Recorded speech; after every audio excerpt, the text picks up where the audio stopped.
Hello everyone, and welcome to my General Hospital Today channel. Ronnie is kicked out by Tracy, Drew has new demands, and Sonny has a fatal warning. Veronica Ronnie Bard will be kicked out by Tracy Quartermaine while Drew Kane makes new demands. The GH episode on Tuesday will also feature a fatal warning from Sonny Corinthos, so there will be a lot going on. As soon as Tracy learns that Monica Quartermaine actually gave her the Quartermaine mansion, she will yell at Ronnie to leave. Until Curtis Ashford and Jordan Ashford finish their makeout session, it appears that Portia Robinson will evade detection. Once Curtis is gone, Portia will knock on Jordan's door and presumably leave Jordan thinking that Curtis forgot something. "Were you expecting my husband?"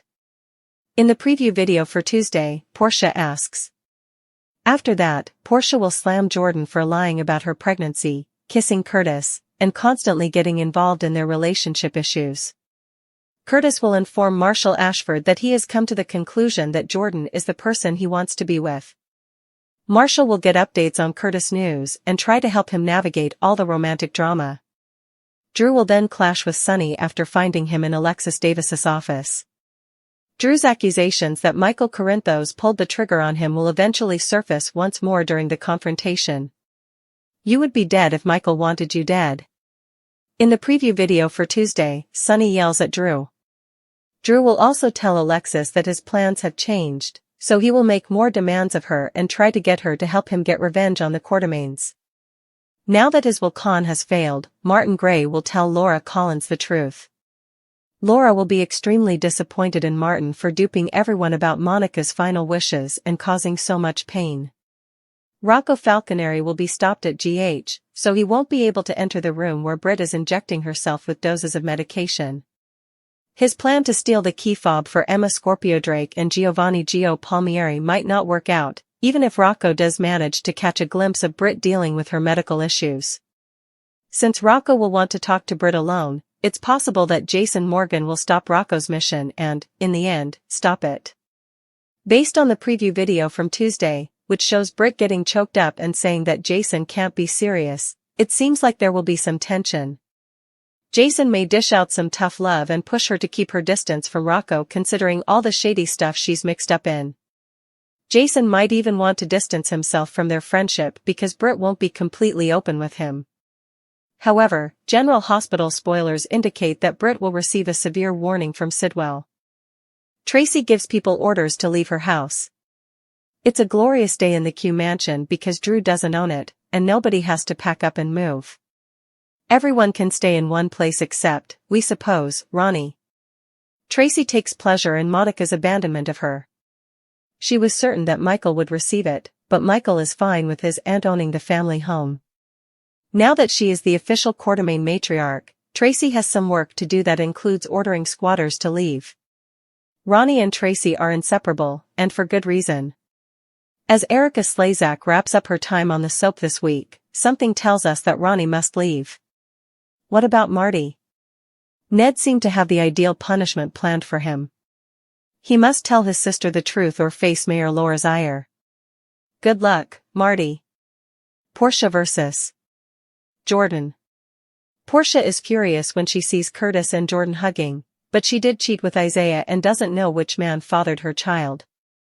Portia surprises Jordan by knocking on Jordan's door after Curtis has left. Portia wonders if Jordan was planning to have a baby with her husband. Portia is not happy with Jordan for blabbing her business to Curtis and lets Jordan know it. Meanwhile, Curtis tells a visiting Marshall that his heart is with Jordan now, despite Portia being pregnant. Drew gives commands. Drew is baffled as to why Sonny is in Alexis's office. When they talk about Willow and Michael, they fight, as was to be expected. Sonny shouts at Drew that if Michael wanted him dead, he'd be dead. Later, Drew is surprised when Alexis tells him that she might start raising suspicions toward Portia. That is not what Drew had planned. He tells Alexis to focus on Michael because he wants everyone to believe him.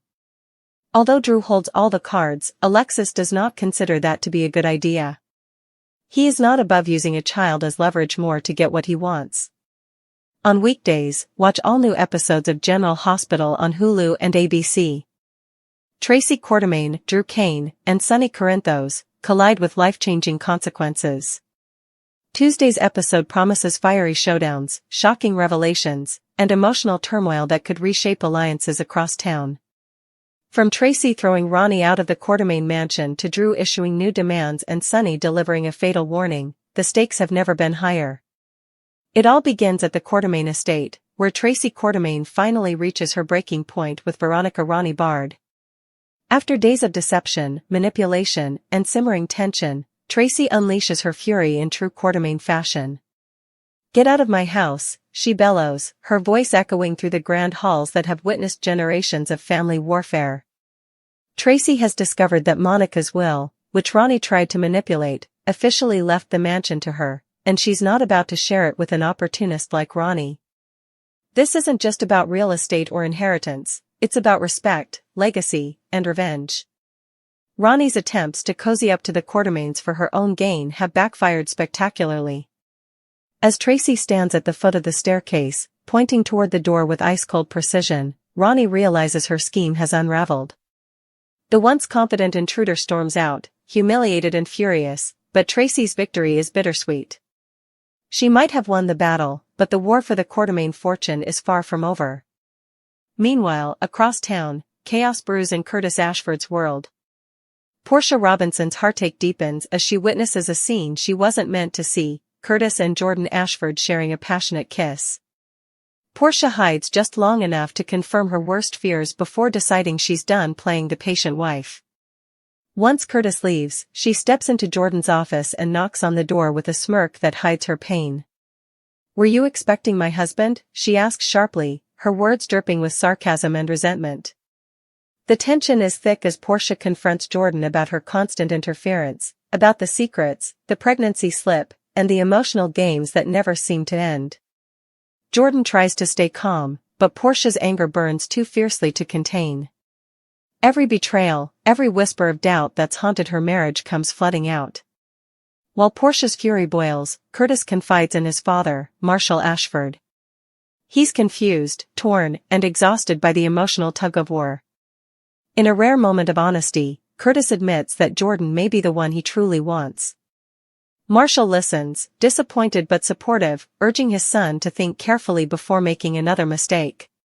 Love, as Marshall reminds him, doesn't come without consequences, and Curtis may soon find that following his heart could destroy his family. Elsewhere in Port Charles, Drew Kane is spiraling into dangerous territory.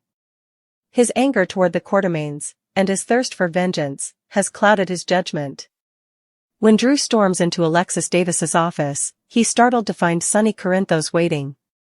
What begins as a tense exchange quickly escalates into a full-blown confrontation. Drew, still raw from the betrayal he believes he suffered, accuses Sonny and Michael Corinthos of conspiring against him. "If Michael wanted you dead, you'd be dead." Sonny growls, his voice low but deadly serious. The air crackles with intensity as Sonny's words cut through Drew's rage. Sonny's patience is running out, his loyalty to family has limits, and Drew is dangerously close to crossing them. But Drew isn't backing down. He's determined to expose the truth, or at least his version of it. After Sonny leaves, Drew turns to Alexis with a chilling declaration: there's been a change of plans. He wants her help, not for justice, but for revenge. Alexis tries to reason with him, warning that his new demands could ruin everything he's built since his return. But Drew's mind is made up. He feels betrayed by everyone, from the Quartermaines who manipulated Monica's will to Michael, who he believes pulled the trigger meant for him. Alexis faces an impossible choice: help Drew or risk being dragged into his vendetta. Meanwhile, Laura Collins receives a devastating confession from Martin Gray. The once slick lawyer, cornered by his own lies, admits that his will scheme has blown up. He forged documents, twisted Monica's final wishes, and in doing so, unleashed chaos on everyone who trusted him. Laura's disappointment is palpable. She believed Martin had changed, that he'd left his scheming days behind. Now, she sees him for what he truly is, a man who'll do anything to protect himself, even at the cost of others. The fallout from Martin's deception will ripple across Port Charles, affecting Tracy, Drew, and Alexis in ways none of them could have anticipated. At General Hospital, danger and desperation collide. Rocco Falconeri, driven by loyalty and curiosity, sneaks into the restricted ward, hoping to grab a key fob for Emma Scorpio Drake and Giovanni Gio Palmieri. His plan? To uncover what Britt Westbourne has been hiding. But before he can get too far, he's stopped, possibly by Jason Morgan himself. Jason's arrival couldn't come at a more critical moment. Inside the room, Britt is mid-injection, struggling with her medication and the weight of her secret illness. If Rocco sees too much, everything could spiral out of control. Jason steps in, calm but commanding, and sends Rocco away before things get worse. What follows is one of the most emotional exchanges in recent memory. Britt, eyes glistening with tears, turns to Jason and says, "You can't be serious." Jason, ever stoic, delivers his own version of tough love. He tells her to stay away from Rocco and the others, to stop pretending everything's fine when it clearly isn't. Britt resists, her pride fighting against her vulnerability, but Jason's concern is genuine. He sees the pain she's hiding, the fear that drives her secrecy. Still, Jason's patience is wearing thin. Without full honesty, he can't help her, and he won't risk getting caught in the crossfire of her choices. The tension between them builds until Britt is left speechless, realizing she may have just pushed away one of the few people who truly cares about her. Back at the Quartermaine mansion, Tracy takes a deep breath after Ronnie's departure. The house is quiet again, but the silence feels heavy. Every portrait on the wall seems to watch her, reminding her of the family's long history of betrayal and resilience. She knows she's reclaimed her rightful place, but she also knows the storm is far from over. Drew's threats loom large, Sonny's warning echoes in the distance, and the fallout from Martin's lies is only beginning to spread. Sonny's fatal warning will no doubt reverberate throughout Port Charles. He's not one to make idle threats. When Sonny says, "If Michael wanted you dead, you'd be dead," it's more than a defense of his son, it's a reminder of who he is and what he's capable of. The mob boss may be older and wiser now, but his instincts remain lethal. Drew's decision to challenge Sonny could be the most dangerous move of his life. Sonny's loyalty to family is unmatched, but so is his ruthlessness when he feels betrayed. And if Drew continues to poke the bear, Sonny might just show him why people still fear the Corinthos name. In the coming days, every character's choices will have consequences. Tracy's triumph could unravel if Drew exposes new evidence. Portia's confrontation with Jordan might shatter her marriage for good. Curtis's confession to Marshall could set off a chain reaction that leaves everyone heartbroken. And Sonny's warning, deadly, direct, and final, could mark the beginning of another mob war. Port Charles thrives on power, secrets, and survival, and Tuesday's episode encapsulates it all. Tracy stands tall, reclaiming her home and her pride. Drew descends deeper into obsession, blurring the line between justice and vengeance. Sonny, ever the protector, reminds everyone that crossing a Corinthos comes with a price. Meanwhile, love triangles, medical crises, and buried secrets simmer in the background, ready to explode. As the camera pans out on the Quartermaine mansion and the lights dim over the city skyline, one thing becomes clear: every decision made tonight will echo tomorrow. Lives will be changed, alliances tested, and loyalties destroyed. In General Hospital, no warning goes unheard, and Sonny's might just be the most dangerous of them all. When Tracy Quartermaine orders Veronica Ronnie barred out of the mansion, it's more than a simple eviction, it's an exorcism of deceit. For weeks, Ronnie schemed her way into the Quartermaine home, pretending to be the grieving friend, the helpful companion, the charming newcomer. But Tracy saw through her facade from the start. It took one shocking revelation, that Monica Quartermaine left the mansion to Tracy, to bring the confrontation to a head. As Ronnie clings to her final shred of dignity, Tracy's fury is unstoppable. The living room that once hosted elegant parties and family dinners now becomes a courtroom of justice. Her voice trembles with righteous anger as she spits out the words, "You conned my family, manipulated my mother's legacy, and thought you could steal from me? Not in this house." Ronnie tries to argue, to appeal to Tracy's humanity, but Tracy doesn't flinch. The Quartermaine matriarch, who has weathered decades of betrayals and heartbreak, has learned that compassion is a weapon the weak wield, and she refuses to be weak ever again. When Ronnie finally storms out, slamming the door behind her, Tracy stands still for a moment, her hands shaking. The silence is deafening. The weight of the Quartermaine history settles around her like dust in the sunlight, heavy, inescapable, and filled with ghosts. For the first time since Monica's passing, Tracy truly feels the cost of victory. What comes next for Tracy is uncertain. Yes, she owns the mansion now, legally and symbolically, but her enemies are multiplying. Drew's anger is growing. Martin's lies have unraveled. Sonny's warning to Drew may soon touch the Quartermaines, too. And lurking in the shadows, Ronnie isn't gone for good. Port Charles villains never leave quietly, they regroup, they plot, and they return with vengeance. Tracy might have won the battle, but the war for the Quartermaine Empire has just begun. Portia's fury and Curtis's confession, love's ultimate betrayal. While Tracy is asserting her dominance across town, another storm brews in the heart of Port Charles's romantic triangle. Portia Robinson has reached her breaking point. After hiding behind doors, hearing whispers, and piecing together fragments of truth, she finally sees what she's been dreading: Curtis and Jordan, her husband and his ex-wife, locked in a passionate kiss that reignites old sparks and shatters years of effort. Portia's shock turns to anger. She waits until Curtis leaves before confronting Jordan head-on. When Jordan opens the door, Portia's smirk is icy. "Were you expecting my husband?" she snaps, each word slicing like glass. The confrontation that follows is explosive. Portia accuses Jordan of crossing boundaries for months, revealing her pregnancy, meddling in her marriage, and stirring up memories that should have stayed buried. Jordan defends herself, claiming she never intended to cause pain, but Portia isn't buying it. "You can't help yourself," Portia seethes. "You say you've moved on, but you keep orbiting around him like he's your second chance at happiness. You think you can fix what was broken, but all you're doing is breaking us." Jordan's composure cracks. Tears glimmer in her eyes, not because of guilt, but because of truth. She does still love Curtis. She never stopped. And though she hates admitting it, that kiss wasn't an accident, it was the collision of years of unresolved feelings.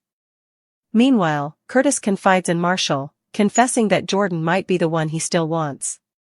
His father listens quietly, disappointment etched across his face.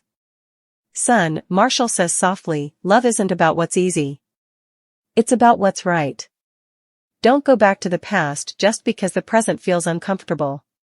But Curtis's mind is spinning.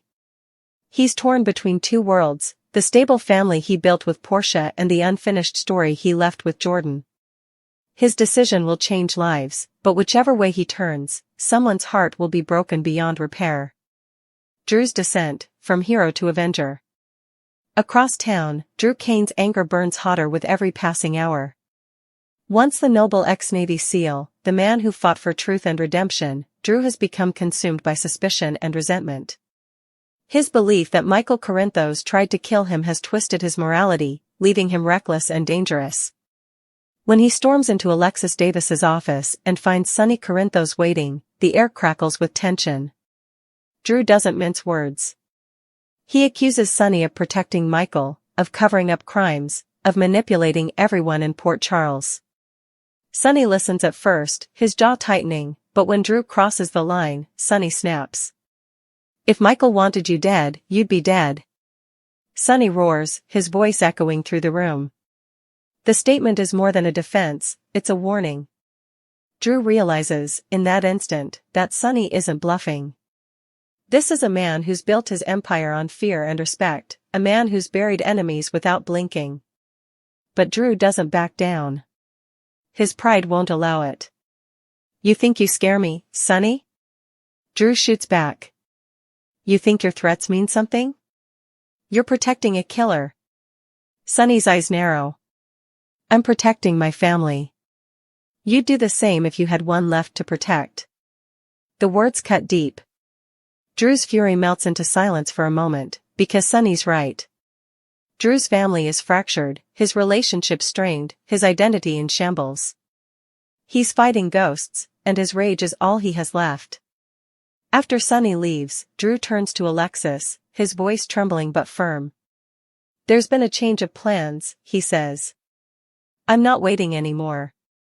I'm taking back what's mine. Alexa senses the darkness in his tone and pleads with him to reconsider. But Drew is already gone, emotionally, if not physically.